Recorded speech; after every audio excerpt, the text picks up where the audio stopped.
Hey guys, I'm Anna.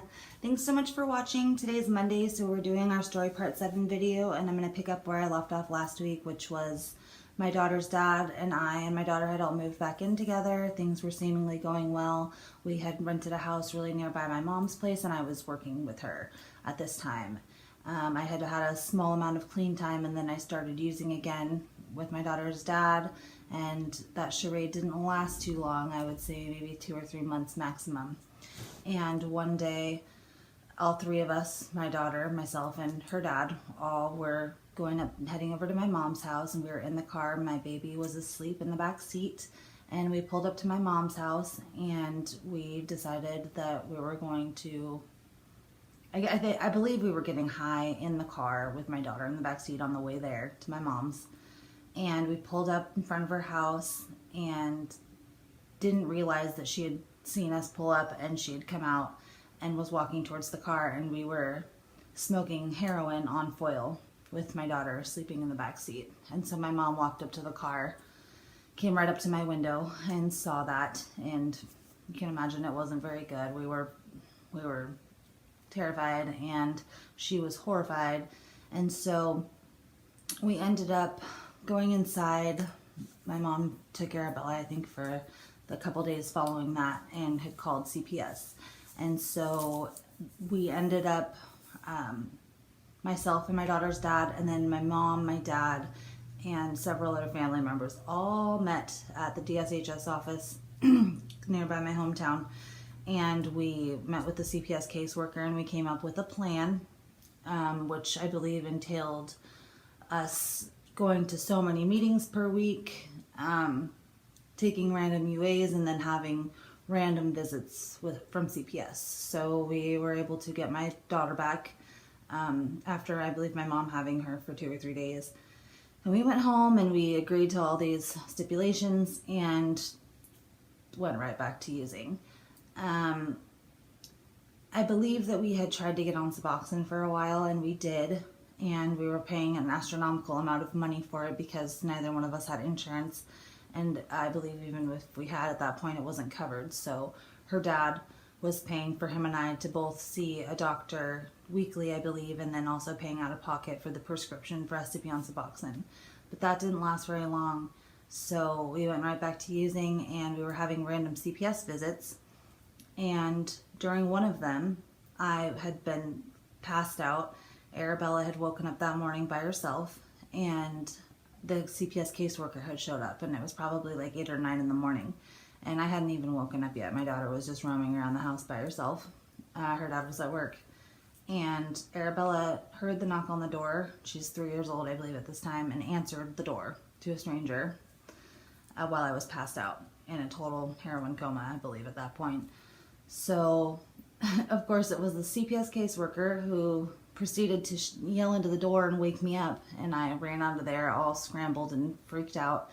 Had the visit with her, and she left as if nothing had happened. And believe it or not, our case was closed within probably a month of that, and all accusations were deemed unfounded. Yet we were still actively using. My daughter was running around the house by herself in the morning, and I hadn't woken up with her, so there's some sort of neglect in that. And yeah, I think we were probably considered a low priority case, and our case was closed and nothing came of it. So I guess that's kind of the system we're working with now, but looking back, it's kind of a scary situation to think about. And luckily my family kind of took things into their own hands at one point, and we got the situation figured out with my daughter. But that's where I'm going to leave off today.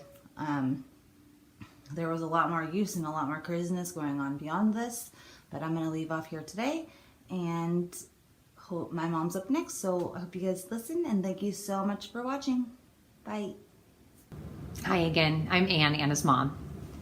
So we left off last time where Anna, my pseudo son-in-law, and the baby were all living close to me, and I was seeing quite a bit of them, and that things appeared to be going well until they weren't. And now we're getting to that part.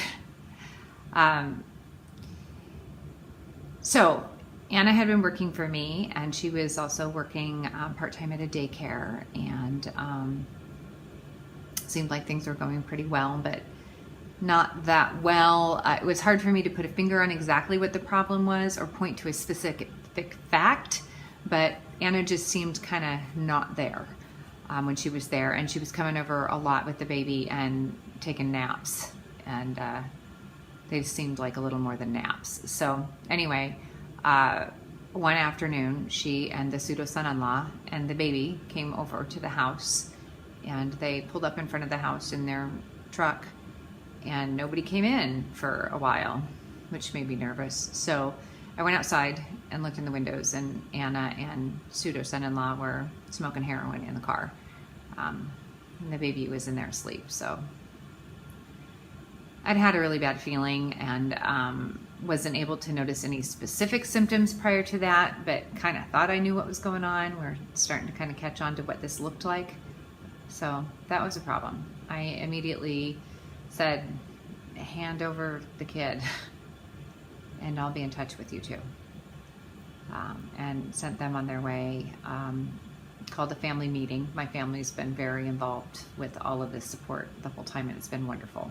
So talked with Anna's dad and my mom and her husband and my sister and her husband, who have been incredible and incredible support for especially my grandbaby, but for Anna as well during this. And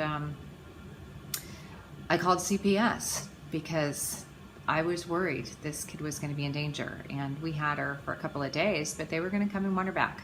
So we felt like we'd given them opportunities to get clean and a lot of support, and they hadn't quite figured that out yet. So we wanted to make sure we protected the baby no matter what. So called CPS, and an investigation started, and at one point we decided, along with the social worker there, that we would all meet, Anna and the pseudo son-in-law and all of those family members I just mentioned, and myself, at the DSHS office, and come to an agreement of a plan of action for Anna and pseudo son-in-law so they could get their baby back or keep the baby. At this point, I believe they just got to have the baby back, but had to follow some specific parameters. And those were going to meetings and peeing clean and having random visits from CPS to show up at their house. And there were some other things, but I don't remember exactly what they were. So we thought, okay, this is what we're doing, and put the plan in place. And things didn't really seem like they went very well. I know the kids were on Suboxone for a little while, and I know they were paying for it out of their own pocket too, which seemed really weird to me at the time that they would have to, because it's quite a bit more expensive than the heroin that they were smoking. And I get it. They're, a couple of young kids with a baby. Seemed like they could have, it would have been really helpful to them, I think, maybe they would have done better if they could have afforded to stay on the Suboxone. I don't know, but it was costing them, I think, like $400 or $500 a month between their doctor's visits and the Suboxone subscriptions, and that's an awful lot of money for some young kids who are trying to clean up their lives. So anyway, eventually, clearly they were not using the Suboxone anymore and had gone back to the heroin. And I kept calling CPS because it kept saying what I thought were signs of neglect. And I was really concerned about the safety of my granddaughter. Anna would come over to the house again and sleep for 4 or 5 hours, and I wouldn't be able to wake her up. And that was not always okay, because sometimes I had to go to work and there was a baby there. So I had to get somebody to come in and watch Anna and the baby. So anyway, it didn't go that well. It didn't go that well at all. And unfortunately, CPS didn't really help. As you just heard with Anna's, at one point came for the random visit, and the 3-year-old daughter answered the door because Anna was passed out again, sleeping it off. So it was extremely frustrating. It was extremely scary to know that that baby was there with them and vulnerable. I didn't know when they were awake and when they weren't, and they lived in a crappy house in a crappy neighborhood, and I was worried somebody was going to kidnap her right out of the window of that house and nobody would even hear it or know it because her parents wouldn't be with it enough. So, but that was what it was. Eventually, CPS completely dropped their case for lack of any evidence of anything happening, in spite of the fact that these two couldn't pee clean. So, didn't like that. That was not appreciated. And that was a really difficult, stressful time because tensions are running really high between Anna and myself and my pseudo son-in-law, and it was hard to be in the authority seat or the tattletale seat at that point. It definitely, I think, still needed to be done, but it really stunk. So that's our latest update. We'll have quite a bit more for you next Monday. And also, we'll have something special for you on Thursday as a tip, one of our solution videos. Thanks so very much for watching.